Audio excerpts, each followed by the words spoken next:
Hello friends, welcome to EPG Pathshala. I am Dr. Sanjay Roy, Associate Professor, Department of Social Work, University of Delhi. Today we are going to talk about the very relevant topic CSR and community engagement. After completing this module, you will be able to understand the definition of CSR, you will understand the advantage of CSR, you will understand the company law and the CSR framework for CSR in India.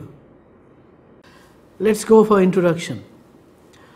Majority of the population in India, lives in villages.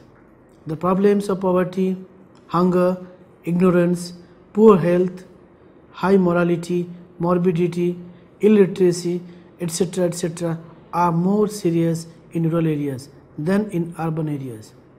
The main reason behind is not only the lack of equipment and resources, but also because of the defects in our planning and investment processes, and its implementation in India has the potential to meet these challenges for rural areas.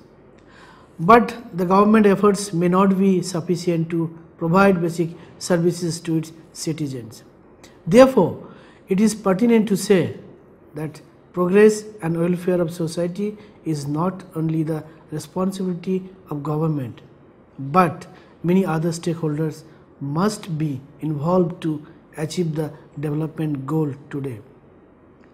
In this regards, the corporate sector has a very important role to play in ensuring that the private investment flows in these rural areas that have been left out for the development process till date, and work for sustainable development of rural areas in general, and therefore it could lead to overall development of India. On the other hand, structural reform and economic liberalization are intended to promote integration of the Indian economy with the global economy. Globalization has brought a challenge as well as an opportunity before the Indian companies. Indian companies are now facing competition from multinational corporations. This is a challenge, but there is an opportunity also. Globalization does not simply mean allowing foreign capital and foreign technology in India. It also means creating Indian companies on a global scale in terms of both investment and trade. In the context of globalized finance, Indian companies are no longer limited by the modest size of the domestic capital market and can tap the huge global market through euro issues and also to foreign institutional investors in India. Globalization has also offered significant possibilities for India's greater participation in world trade. India does not have a fair share of the world's reserves in some natural resources. We have cheap labor. Now we have access to international capital market. This may give the country a competitive advantage in international trade. Thus, it is seen that industries have easy accessibility to the capital market. This has placed a whole new set of capabilities in the hands of consumers and business. Today, consumers have a substantial increase in buying power, a greater variety of available goods and services, a greater amount of information about practically anything, a greater ease in interacting and placing and receiving orders, an ability to compare notes on products and services. These benefits have come in the way of consumers because with continuous change and development, the society is becoming literate. This literacy of the society has led to the development of a concept that is called corporate social responsibility. Let's have meaning. What is basically the corporate social responsibility is? Corporate social responsibility has been defined by many authors and institutions in recent times. At the global level, if you see, the concept of corporate social responsibility was firstly mentioned in 1953 in the publication Social Responsibilities of Businessman by William J. Brown. Brown has suggested that the social responsibility of businessman refers to the obligations of business meant to pursue those policies, to make those decisions, or to follow those lines of action which are desirable in terms of the objectives and values of our society. European Commission has also described that CHR as a concept whereby companies integrate social and environmental concern in their business operations and interaction with their stakeholders on a voluntary basis. Even World Business Council for Sustainable Development, they also define CHR as the continuing commitment by business to behave ethically and contribute to economic development while improving the quality of life of the workforce and their families, as well as of the local community and society at large. According to Forbes, in 2010 has defined CHR. CHR works in two ways. The company gives back to the society. In turn, people get to know about the company who helped them most and cater to their products and services.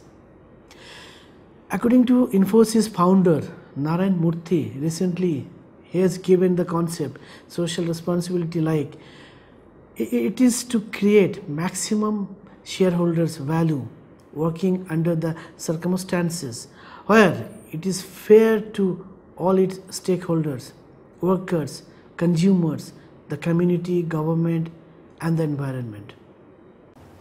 Different types of CSR. There are mainly 4 types of CSR. One is environmental CSR, which focuses on eco issues such as climate change. Number 2, community-based CSR, basically on business work with other organizations to improve the quality of life of the people in the local community. Number 3, HR-based CSR, which basically talk about projects that improve the well-being of the staff. And the last one is philanthropy CSR, which basically business donate money to a good cause, usually through a charity partner. Advantage of CSR. In today's digital world, every business, small or big, needs to have a CHR program, and it has become mandatory as per the Company Act 2013 we talked about earlier. The main advantages like satisfied employees. Employees want to feel proud of the organization they work for. An employee with a positive attitude towards the company is less likely to look for a job elsewhere. More choices means a better workforce and it gives up motivation. Advantage number 2, satisfied customers. Under this advantage, basically what we see, its research also shows that a strong record of CHR improves customers' attitude towards the company. If a customer likes the company, he or she will buy more products or services and will be less willing to change to another brand. It's very relevant research such as IBM study. There is one study by IBM, attaining sustainable growth through corporate social responsibility. The majority business executives believes that CHR activities are giving their firms competitive advantage, primarily due to favorable responses from consumers. Better Business Journey, in UK Small Business Consortium, 88% of the consumers said that they are more likely to buy from a company that supports and engage in activities to improve society. Number 3 advantage, the positive PR. CHR provides the opportunity to share positive stories online and through traditional media. Companies no longer have to waste money on expensive advertising campaigns. Instead, they generate free publicity and benefit from word of mouth marketing. Number 4 advantage, cost reduction. A CHR program does not have to cost money. On the contrary, if conducted properly, a company can reduce costs through CSR. Number 5 advantage, more business opportunities. A CHR program requires an open, outside-oriented approach. The business must be in a constant dialogue with customers, suppliers, and other parties that affect the organization. Because of continuous interaction, new business opportunities arise. Number 6 advantage, long-term future for the business. CHR is not something for the short term. It is all about achieving long-term results and continuity of business. Large business refers to shaping a more sustainable society. There are also other benefits of CHR like greater employee retention, greater client retention, higher employee engagement level, lower employee stress, increased co-worker friendships and bonding, improved company awareness and branding, increased skill building and productivity, potentially higher volumes of application, leads, sales, etc. Now if we go to historical background of CHR, we will say the evolution of CHR as a concept emerged during 1950s, when the first stirrings of social conscience among management practitioners and theorists are felt. The writing of Keith Davis, starting in 1950s and continuing into 1970s, speak of the need for business to engage in socially responsible behavior and to ensure that society as a whole does not lose out in the progress of profit-making behavior by business. CHR as a concept was starting to be taken seriously by the time the 1970s dawn and through the tumultuous decade when big business and their millions are accused of several misdemeanors pertaining to rampant disregard for the environment and society as a whole. Corporate social responsibility allows organizations to do their bit for the society. History of CHR in India, if we say, basically according to two academics, the concept of CHR has its roots as far as back as the teaching in Vedas. If you see in Indian perspective, CHR also identify its concept in Arthashastra from the 4th century BC. That guidance on kings stresses the importance of a lack of self-interest and that joy lies for rulers in the welfare and satisfaction of subjects.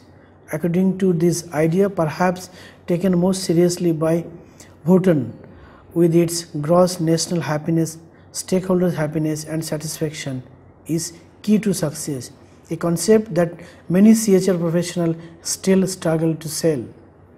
Religious traditions of Dan, Seva, Jakat operated in India for centuries, helping to shape the relationship between the privileged and the dispossessed. The vast majority of philanthropy in India has always been to religious institutions, and that continues to be the case. After the First World War, a new phase of corporate philanthropy arose that drew business leaders into the political fight for independence. The close relationship between M.K. Gandhi and leading industrialists is well known. He basically proposed a model of trusteeship for business in which tycoons should understand their position as fiduciaries of society's wealth. In the period immediately after independence, the role of the Indian state expanded greatly, and the corporate sector took a backseat in development efforts. After some time, the failure of the state to end poverty and support economic growth led to dissatisfaction. The liberalization of the Indian economy in 1991 ushered in a new globalized economic environment with rapid growth in overall wealth and also in inequality. Now let's go for phases of CSR. Basically, CSR is not new to India.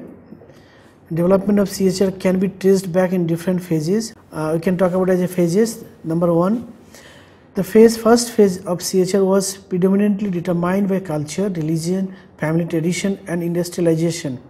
Business operations and CSR engagement are based mainly on corporate self-regulation. Being the oldest form of CSR, charity and philanthropy still influence CSR practices, especially in community development.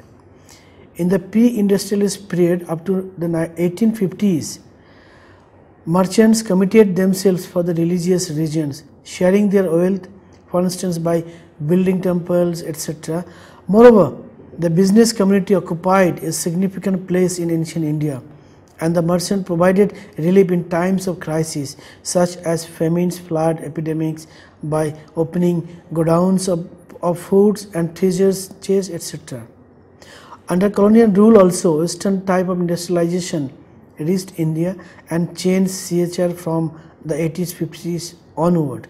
The pioneer of industrialization in the 19th century in India are a few families such as Tata, Birla, Bajaj, Sarabhai, Godrej, Shriram, Singhania, Mahindra, etc., who are strongly devoted to philanthropically motivated CSR. In phases 2, which actually start from 1914 to 1960, dominated by country's struggle for independence and influenced fundamentally by Gandhi's theory of trusteeship, which basically aims to consolidate and amplify social development. During this period, Indian business activity engaged in the reform process. Not only the companies saw the country's economic development as a protest against colonial rule, but also they participated in its industrial, institutional and social development.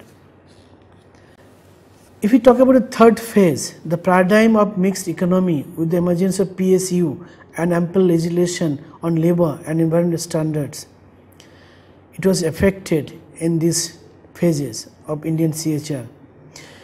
This phase basically start from 1960 to 1980s. It was characterized by shift from corporate self-regulation to strict legal and public regulation of business activities.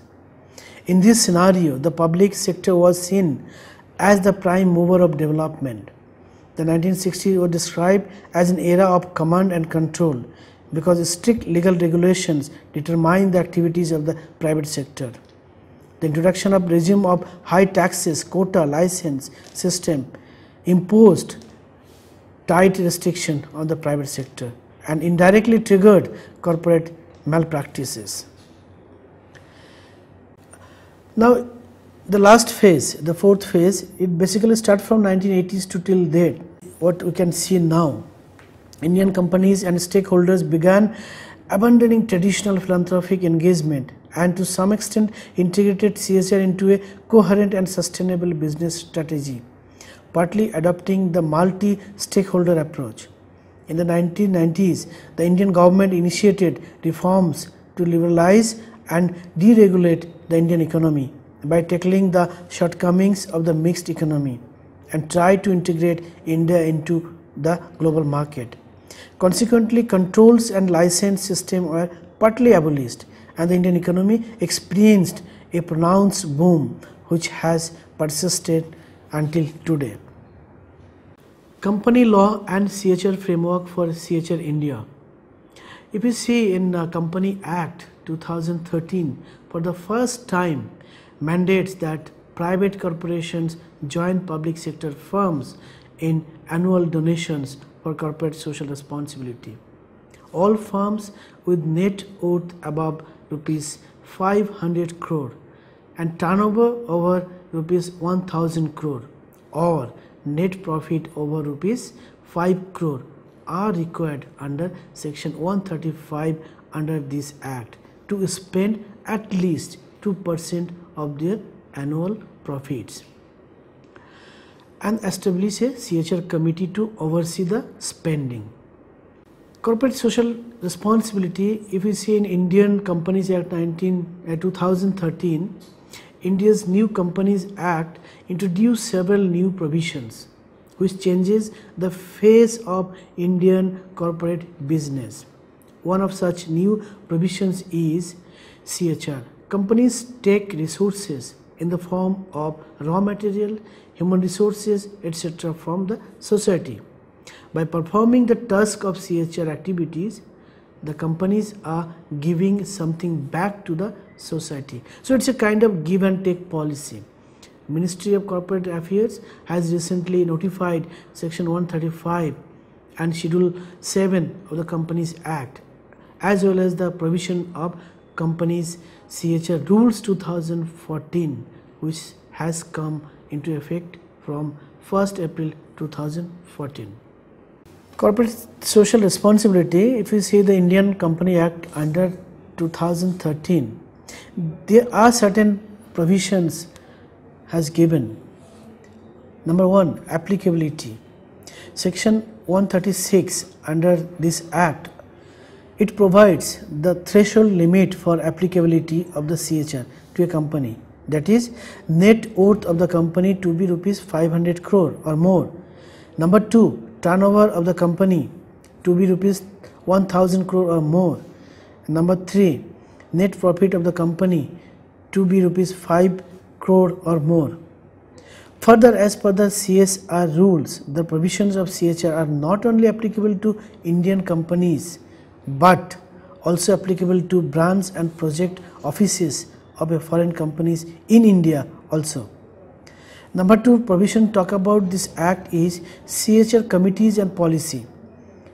Every qualifying company requires spending of at least 2% of its average net profits for the immediately preceding 3 financial years on CHR activities. Further, the qualifying company will be required to constitute a committee that is called CSR committee of the board of directors consisting of 3 or more directors. The CHR committee shall formulate and recommend to the board a policy which shall indicate the activities to be undertaken, recommended the amount of expenditure to be incurred on the activities referred, and monitor the CHR policy of the company. The board shall take into account the recommendations made by the CHR committee and approve the CHR policy of the company. Then it also talk about activities under CHR. The activities that can be done by the company to achieve its CHR obligations includes eradicating extreme hunger and poverty, promotion of education, promoting gender equality and empowering women, reducing child mortality and improving maternal health, and combating human immunodeficiency virus, acquired immunodeficiency syndrome, malaria and other diseases, ensuring environmental sustainability, employment enhancing vocational skills, social business projects, contribution to the Prime Minister National Relief Fund or any other fund set up by the central government or the state governments for socio-economic development and relief, and funds for the welfare of the scheduled castes and scheduled tribes and other backward classes, minorities and women, and such other matter as may be prescribed. It also talks about local areas. Under this act, preference should be given to local areas and the areas where the company operates. Company may also choose to associate with 2 or more companies for fulfilling the CHR activities, provided that they are able to report individually. The CHR committee shall also prepare the CHR policy, in which it includes the projects and programs which is to be undertaken. Prepare a list of projects and programs which a company plans to undertake during the implementation year, and also focus on integrating business model with social and environmental priorities and process in order to create shared values. The company also can make the annual report of CHR activities in which they mention the average net profit for the 3 financial year and also prescribe CHR expenditure. But if the company is unable to spend the minimum required expenditure, the company has to give the reason in the board report for non-compliance so that there are no penal provisions are attracted by it. Now recently in 2016, under MCA notification on company CHR policy amendment rules, it has come. Under these rules, the Ministry of Corporate Affairs MCA wide notification dated 23rd May 2016 has notified the company's Corporate Social Responsibility Policy Amendment Rules 2016 effective from 23rd May 2016. It has amended CHR rules. It has allowed companies to undertake CHR activities through a section S8 company, a registered trust or a registered society, which is like in the company's Corporate Social Responsibility Policy Rules 2014. In Rule 4 for Sub-Rule 2, the following sub-rule shall be substituted, like the board of a company may decide to undertake its CHR activities approved by the CHR committees. A company established under Section 8 of the Act or a registered trust or a registered society established by the company either singly or along with any other company, or a company established under Section 8 of the Act or a registered trust or a registered society established by the central government or state government or any entity established under an act of parliament or a state legislature, provided that if the board of company decides to undertake its CSR activities through a company established under Section 8 of the Act or a registered trust or a registered society other than those specified in this sub-rule, such company or trust or society shall have an established track record of 3 years in undertaking similar programs or project, and the company has specified the project or programs to be undertaking, the modalities of utilization of funds of such projects and programs, and the monitoring and reporting mechanism. The scope of activities under Schedule 7, if you see under Act 2013, what it said substantial changes have been made into the activities enlisted in the schedule. In the present CHR rules, the scope of activities under the schedule has been expanded to include preventive health care, sanitation, providing safe drinking water, protection of national heritage, rural development projects, measures to benefit armed forest forces veterans, rural development projects, and the like.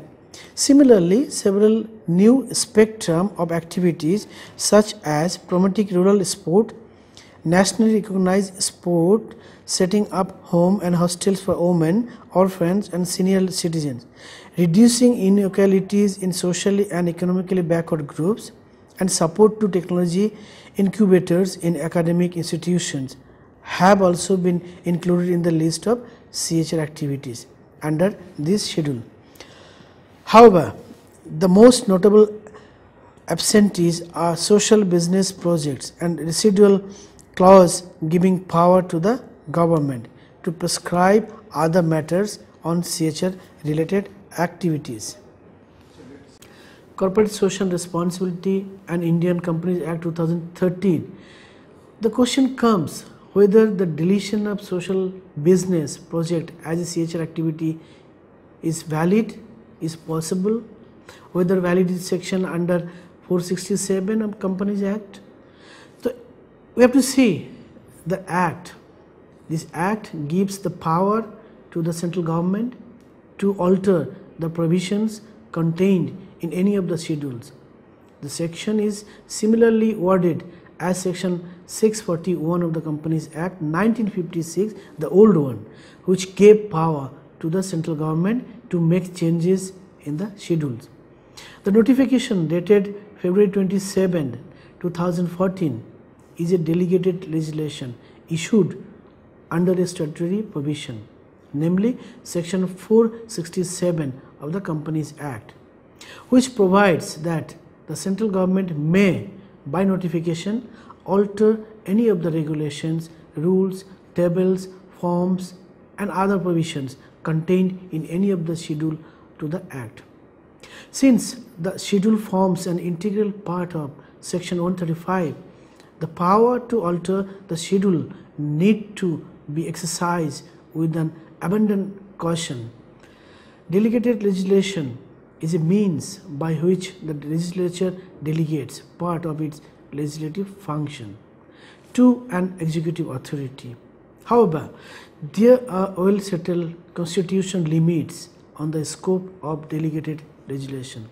The legislation cannot delegate essential legislative functions such as the determination of legislative policy and cannot delegate its power to repeal or modify its essential features. Social business projects forms the core philosophy of CHR, and Schedule 7 of the original Companies Act 2013 contained social business projects among the list of various activities that a company could undertake.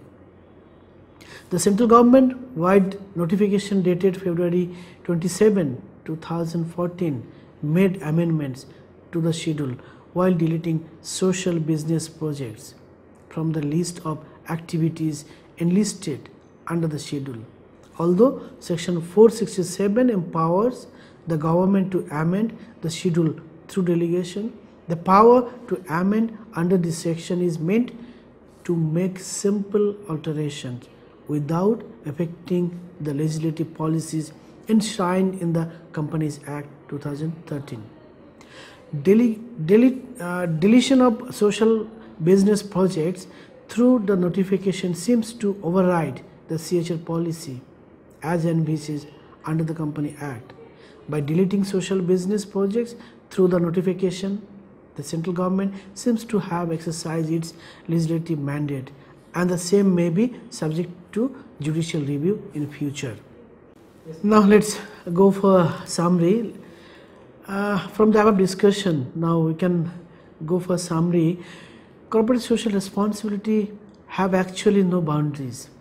Corporate social responsibility has become a culture and unwritten contract with the community for their development, which can also shape our nation. The main purpose behind this noble initiative is to uplift the downtrodden or the marginalized groups of our society. Even many of the leading corporations, companies across the world had also realized the importance of being associated with socially relevant causes as means of promoting their brands.